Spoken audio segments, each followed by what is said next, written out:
Sometimes the cold doesn't come to take your life. Sometimes it comes to show you who still has a heart.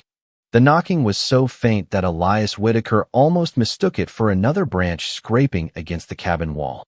The wind had been howling across the high country since before sunset, piling snow against the porch until the drifts reached halfway up the steps. Out here, nearly 40 miles from the nearest settlement, winter swallowed every sound that wasn't meant to survive. Elias stared into the fire without moving. 4 or 5 winters he had lived alone, speaking more often to his old bay horse than to another human being. Solitude had become easier than disappointment. The knock came again, softer this time, followed by silence so complete it made the room feel smaller. He reached for the lantern, pulled his heavy wool coat over his shoulders, and opened the door just enough for the bitter air to rush inside. A young Apache woman lay collapsed against the porch railing, wrapped in a threadbare blanket stiff with snow. Her dark hair was dusted white, her hands trembling as though every breath cost more than the last. She lifted tired eyes toward him, not with pride, not with fear, but with the quiet desperation of someone who had already accepted that the next answer might be no. Her lips barely moved before the wind stole most of her voice. "Don't leave me to freeze. I'll give you a warm bed every night." Elias stood motionless. The words landed strangely against the frozen silence. He had spent enough years near frontier towns to know how easily promises could hide lies, and how quickly loneliness could cloud a man's judgment. Yet nothing about the woman before him resembled deception. She looked exhausted beyond pretending, her shoulders shaking from the cold while one hand remained pressed protectively beneath her worn cloak as though guarding something too important to surrender. Snow gathered across her sleeves faster than it melted. She was losing warmth by the second. Elias glanced toward the dark tree line where swirling flakes erased every trail. Whoever she had been before tonight no longer mattered as much as the simple truth standing in front of him. No one survived another hour in weather like this. Without speaking, he stepped aside from the doorway. The woman hesitated, almost surprised by the invitation, then struggled to her feet. She stopped before crossing the threshold, placing one hand over her heart in quiet gratitude before carefully removing her snow-covered moccasins so she would not dirty his floor. The gesture caught Elias off guard. Most desperate travelers stumbled inside without asking. She respected a stranger's home before saving herself. As she entered, the warmth from the stone fireplace wrapped around her like sunlight after a long storm. She never looked toward his bed. Instead, she walked directly to the hearth, knelt beside the fading fire, and gently placed another log onto the glowing coals with practiced hands. Only then did Elias begin to wonder if he had misunderstood every word she had spoken outside in the snow. The cabin settled into a deep silence broken only by the steady crackle of burning pine and the mournful wind pressing against the log walls. Elias watched from across the room while the stranger extended her frozen hands toward the fire without trying to warm herself too quickly, as though she understood that even comfort demanded patience. The flames reflected in her dark eyes, revealing exhaustion that no amount of pride could conceal. After several quiet minutes, she carefully reached into a leather pouch hanging beneath her cloak and removed a small bundle of dried cedar and sage tied together with faded blue thread. She placed it beside the hearth instead of hiding it again. Elias noticed that every movement carried intention. Nothing was wasted. Nothing was careless. Finally, he broke the silence. "You said you would give me a warm bed every night." His voice carried no accusation, only honest confusion. The woman looked at him, and for the first time since entering the cabin, a faint smile touched her tired face. "My English is not always strong," she answered softly. "Among my people, a warm bed means a home where the fire never dies before the family sleeps. It means no one wakes to frozen ashes." Elias frowned as the meaning settled over him. She had not offered herself. She had offered service, gratitude, and the promise to keep a household alive through the hardest season. The misunderstanding embarrassed him more than he cared to admit. She turned back toward the fireplace and adjusted another log with practiced hands until the flames burned brighter without wasting wood. "My grandmother taught me," she whispered. "A house stays alive because someone remembers the fire." Elias had not heard words like that in many years. His late wife used to rise before sunrise every winter morning, feeding the stove before the first hint of daylight reached the valley. Since losing her, many mornings had begun with cold ashes and colder silence. The memory lingered only a moment before he pushed it away. He set an iron kettle above the flames and poured fresh snow into it to melt. Soon the cabin filled with the familiar scent of coffee and cedar smoke. When he handed the woman a steaming tin cup, she accepted it with both hands and lowered her head slightly in thanks before taking the smallest careful sip. Even after hours in the storm, she drank slowly, leaving enough to warm herself instead of satisfying her thirst all at once. Elias found himself studying details he could not ignore. The blanket around her shoulders had been repaired countless times with different colors of thread. Her moccasins were worn almost smooth from miles of walking. Yet the turquoise bead sewn near her collar remained polished and carefully protected, as though it carried a story worth more than anything else she owned. Outside, the wind suddenly shifted. Somewhere beyond the drifting snow, his old horse gave a restless snort that echoed through the darkness. Elias quietly set down his cup and listened. His horse almost never made that sound unless someone or something had entered the valley. The woman heard it too. Her eyes lifted toward the door, and for the first time since arriving, genuine worry replaced the quiet relief on her face. The sound came again, faint but unmistakable, drifting through the wind like a warning carried across the snow. Elias lifted the lantern from the table and moved toward the window, careful not to let too much light spill outside. Beyond the frosted glass, the valley was nothing more than shifting white shadows. His old horse stood near the fence with its ears pointed toward the pine trees instead of the barn. That alone was enough to trouble him. The animal had spent years beside him and rarely reacted without reason. Behind him, Nayeli quietly rose from the hearth. She did not reach for the door or attempt to hide. Instead, she carefully wrapped the worn blanket around her shoulders and listened with the same patience she had shown beside the fire. Her breathing had become steadier, but fatigue still weighed on every movement.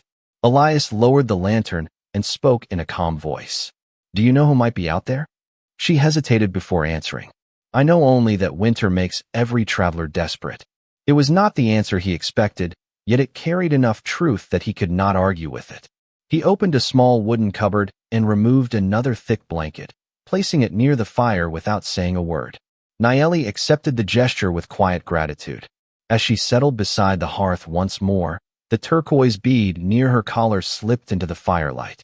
Elias noticed delicate carvings around its edges, patterns that reminded him of flowing rivers rather than sharp lines. "That bead has been with you for a long time," he said. She touched it gently. "It belonged to my grandmother. She believed every family should carry something that remembers kindness longer than sorrow."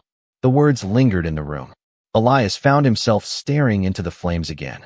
Years ago, his own father had carved small wooden stars for every Christmas, saying that memories needed something simple to hold on to. Those stars were gone now, but somehow the thought returned with surprising clarity. Outside, the wind eased for only a moment. In the silence that followed, another sound reached them. Not hoofbeats this time, but the distant cry of a child carried across the frozen valley. Elias looked toward the door. Nayeli had already heard it. Concern crossed her face before she could hide it. She stepped closer to the window, her eyes searching the darkness with growing urgency. "That is no coyote," she whispered. "That is someone very young." Elias tightened his coat against the cold. The storm had already taken enough from too many people over the years. If a child truly stood somewhere beyond those drifting pines, every passing minute mattered. He lifted the lantern once more, reached for his heavy gloves, and without another question pulled open the cabin door, where the bitter wind rushed inside carrying fresh snow and a mystery that neither of them could yet understand. Snow swirled across the open ground as Elias raised the lantern above his shoulder, its amber glow carving a narrow path through the darkness. Every step sank several inches into fresh powder, and each gust seemed determined to erase the tracks behind him. Nayeli followed a few paces away, pulling her blanket tighter while scanning the silent pines with careful eyes. Neither of them spoke. In weather like this, words disappeared long before they reached another person. The cry came again, softer now, carried between the trees. Elias changed direction without hesitation. The sound did not belong to an animal. It carried the uncertain rhythm of someone fighting to stay brave. They climbed a gentle ridge where the wind struck harder, then descended toward a cluster of weathered boulders rising above the snow like forgotten monuments. There, sheltered from the worst of the storm, Elias noticed something unexpected. A small wool scarf had caught on a low cedar branch, its faded blue fabric fluttering against the white landscape. Nayeli stopped the moment she saw it. Her expression changed from concern to recognition. She carefully removed the scarf from the branch, brushing away the snow with gentle hands before folding it neatly. "This was made by Apache elders," she said quietly. "Every stitch tells a family where home can still be found." Elias studied the careful patterns woven into the cloth. They reminded him of winding rivers crossing dry land. Whoever had worn it had treasured it. Another faint sound reached them, this time from behind the rocks. Elias rounded the largest boulder with the lantern held low and found a frightened boy, no older than 8, wrapped in an oversized coat that clearly belonged to an adult. The child looked exhausted but unharmed. His cheeks were red from the cold, and his hands trembled as he clutched a small carved wooden horse against his chest. He stared at Elias for a long moment before glancing toward Nayeli. The fear in his face softened the instant he saw her. Without speaking, he reached toward her as though he already trusted her completely. Elias noticed the exchange, but said nothing. Nayeli knelt slowly, so she would not startle the child. "You are safe now," she whispered. The boy nodded weakly, unable to answer. Elias removed his own heavy coat and wrapped it around the child before lifting him into his arms. The wooden horse slipped slightly, revealing carefully carved initials burned into its side. Elias recognized them immediately. They belonged to the Harper family, homesteaders who lived nearly 15 miles east of the valley. His thoughts raced. If this child had wandered so far during the storm, then somewhere beyond the frozen hills another family was almost certainly searching through the darkness, praying that hope had not frozen alongside the falling snow. As Elias turned toward the cabin, Nayeli looked once over her shoulder into the forest, her eyes lingering on the shadows between the trees as if she sensed they were no longer alone. The journey back to the cabin felt longer than the climb into the hills. Snow drifted across the narrow trail, covering footprints almost as quickly as they appeared. Elias carried the boy carefully, keeping the lantern low so its light would not be swallowed by the swirling wind. The child had fallen asleep against his shoulder, still holding the small wooden horse with surprising determination. Nayeli walked beside them, saying little, yet her attention never wandered far from the trees that bordered the valley. More than once she paused to study the fresh blanket of snow, noticing details Elias might have missed. A bent cedar branch, a line of disturbed powder, the faint outline of boot prints already fading beneath the storm. She did not speak of them immediately, only after the warm glow of the cabin came into view did she quietly say, "Someone else passed through here before us." Elias stopped for a moment and looked back. The wind had erased nearly every sign. "Can you tell how long ago?" he asked. She shook her head. "Not long. Winter hides every answer." Inside the cabin, the familiar warmth welcomed them again. Elias laid the sleeping boy on a thick quilt near the fireplace, careful not to wake him. The child instinctively reached for the carved horse before settling peacefully beside the fire.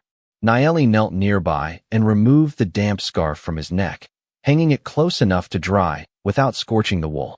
She worked with quiet confidence, almost as though caring for others had become second nature after many difficult seasons. Elias poured another cup of hot coffee for himself and warmed fresh water for the others. As he watched the steam rise into the dim cabin, his eyes drifted once more toward the carved initials burned into the wooden toy. The Harper family had always been known as honest people who kept to themselves. If this truly belonged to their youngest son, then they would already be searching every frozen trail between their homestead and the mountains. Yet one question refused to leave his mind. How had the boy found Nayeli before anyone else? As though sensing his thoughts, she slowly untied the leather pouch she had carried since arriving. Instead of food or valuables, she removed a folded piece of cloth. Inside rested a small silver button engraved with the same family mark carved into the wooden horse. "He gave me this," she said softly. "He wanted me to know his name if we became separated." Elias studied the button in silence. The boy had trusted her long before reaching the cabin. Whatever had happened during the storm had begun well before she appeared at his door.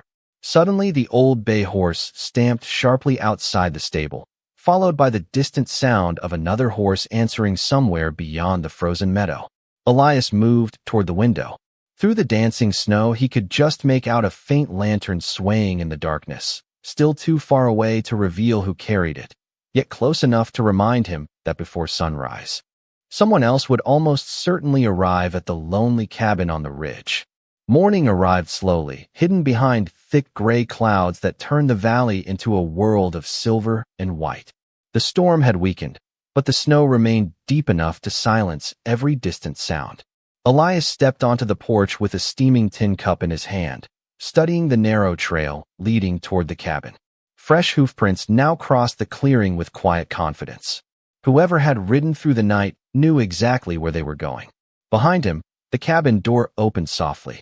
Nayeli joined him, her blanket wrapped tightly around her shoulders. She followed his gaze without speaking. The tracks were too clean to belong to someone wandering through the storm by chance. They had come searching. Inside, the young boy had awakened. He sat beside the fireplace, holding the wooden horse with both hands while watching the frost melt from the window. When Elias entered, the child looked up with tired but steady eyes. "My name is Samuel Harper," he said quietly. "My father told me never to forget it." Elias smiled gently.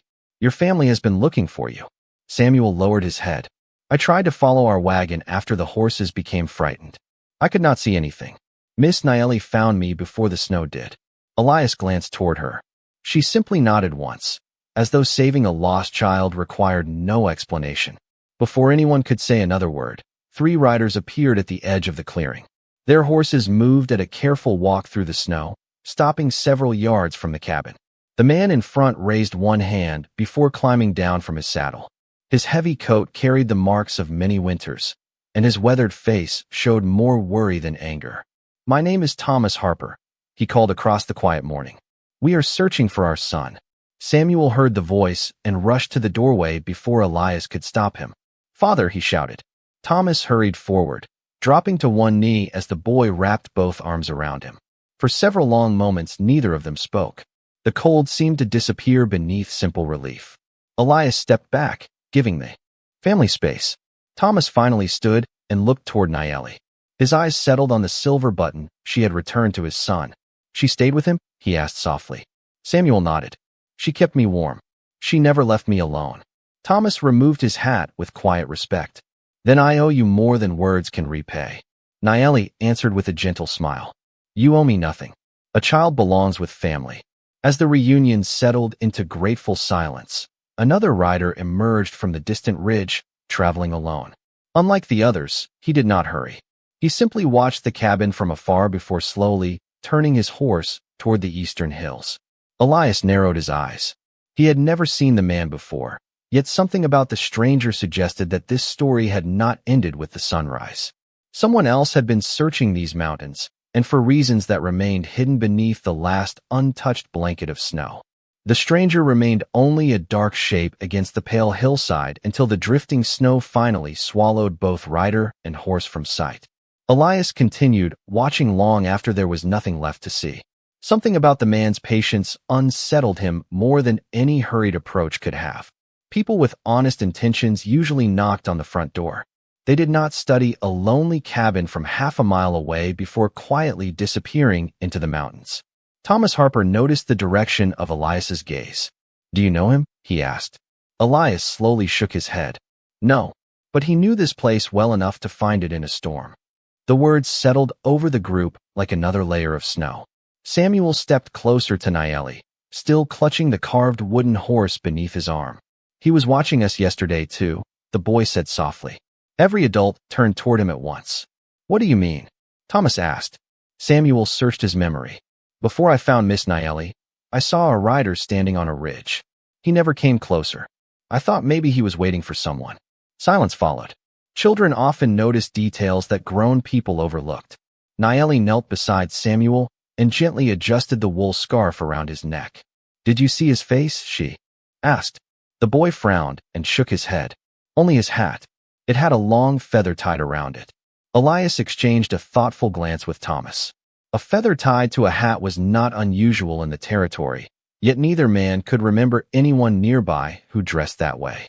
Thomas finally slipped the silver button into Samuel's coat pocket and rested one hand on his son's shoulder. "You have already done enough for our family," he said to Nayeli. "If there is ever a day when my door can repay yours, it will remain open." Nayeli smiled gently. "Then keep your fire burning for strangers during winter. That is enough." Elias noticed the word strike Thomas with unexpected force. Gratitude was often easier to promise than to practice. As the Harper family prepared to leave, Samuel suddenly turned back and hurried across the porch. He held out the carved wooden horse toward Nayeli. "You should keep him," he whispered. "He helped me find my way." Nayeli carefully closed the child's fingers around the toy again. "No," she answered. "One day you will tell your own children how you found your way home. They will need this story." The boy nodded with quiet understanding. Moments later, the three riders disappeared into the White Valley, their figures growing smaller until only the rhythm of distant hoofbeats remained. Elias stood beside the porch railing without speaking. The cabin felt strangely empty despite the morning sun beginning to break through the clouds. He glanced toward Nayeli, who had returned to sweeping fresh snow away from the doorway with an old wooden broom she had found beside the porch. She worked with the calm certainty of someone who believed every home deserved care, whether it belonged to family or to a stranger. Elias watched her for a long moment before realizing that the lonely cabin no longer felt quite as lonely as it had only one day before. By late afternoon, the sky had cleared enough for pale sunlight to spill across the valley, turning every snow-covered pine into silver. The warmth did not last long, but it was enough to awaken sounds that had been hidden beneath the storm. Water dripped steadily from the cabin roof. Ravens circled high, above the ridge. Somewhere in the distance, the creek beneath its blanket of ice found its voice again. Elias spent the afternoon repairing a section of split fence that had bowed beneath the weight of the snow. Each swing of the hammer echoed across the quiet meadow. Every so often he glanced toward the cabin porch, where Nayeli carefully shook snow from blankets before hanging them in the weak sunlight. The cabin no longer looked abandoned. Smoke rose steadily from the chimney, fresh wood rested neatly beside the wall, and footprints crossed the yard in more than one direction. It was a small change, yet it made the lonely place seem alive again. As the sun lowered behind the western hills, Nayeli stepped onto the porch holding the turquoise bead that had remained around her neck since the night she arrived. She turned it slowly between her fingers before offering it to Elias. He looked at it, but did not reach out.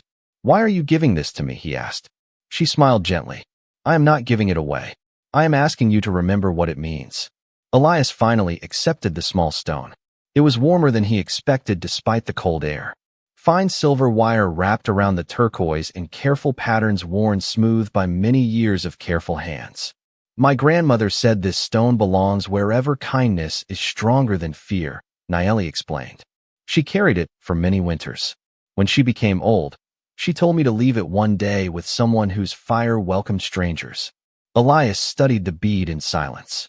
He had spent years believing his cabin existed only for himself, a place to hide from old memories and empty seasons.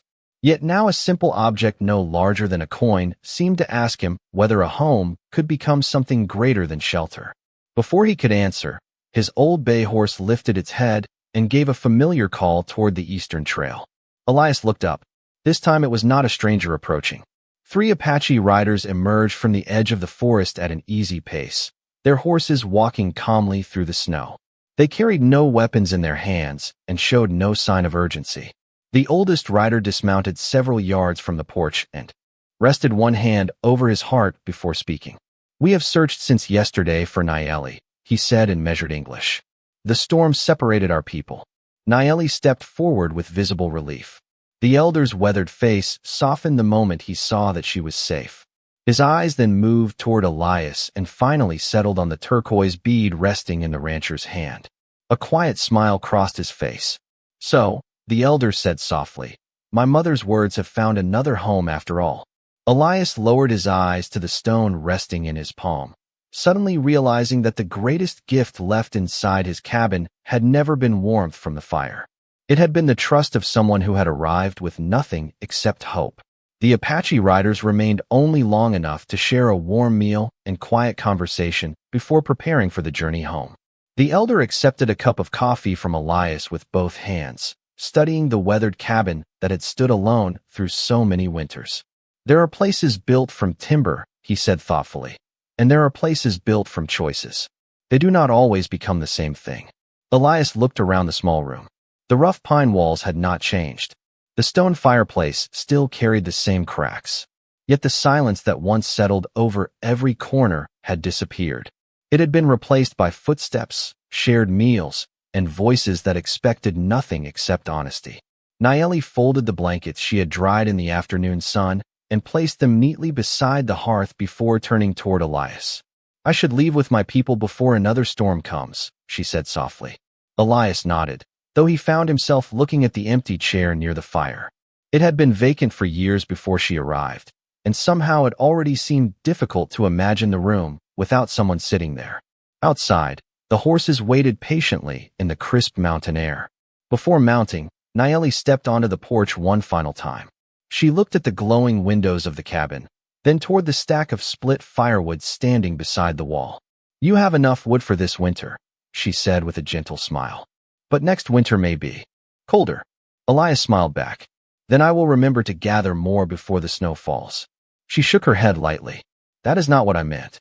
For a moment, neither of them spoke. The wind carried the clean scent of pine across the valley, while sunlight reflected from the untouched snow. Finally, Elias understood. She had never been speaking only about firewood. A warm home was not measured by stacked logs or glowing coals. It was measured by whether a stranger could still knock on the door without fear. The Apache riders disappeared gradually among the distant pines, their figures growing smaller until only the tracks of their horses remained across the white meadow. Elias stood watching until the last glimpse of movement vanished beyond the ridge. Days became weeks, and winter slowly surrendered to spring. The creek broke free from its ice, wildflowers returned to the hills, and travelers passing through the valley began noticing something different about the lonely cabin. Smoke rose from the chimney every evening. A fresh bucket of water waited beside the porch. Extra blankets hung neatly inside the doorway, ready for anyone caught by unexpected weather. Some travelers stayed only long enough to warm their hands before continuing down the trail. Others shared stories over coffee before riding on. None of them left without remembering the quiet rancher who never asked where they came from before inviting them to the fire. One cool evening, nearly a year later, Elias reached for another log as the sun settled behind the mountains. Resting on the mantel above the fireplace was the turquoise bead, exactly where the elder had smiled upon seeing it.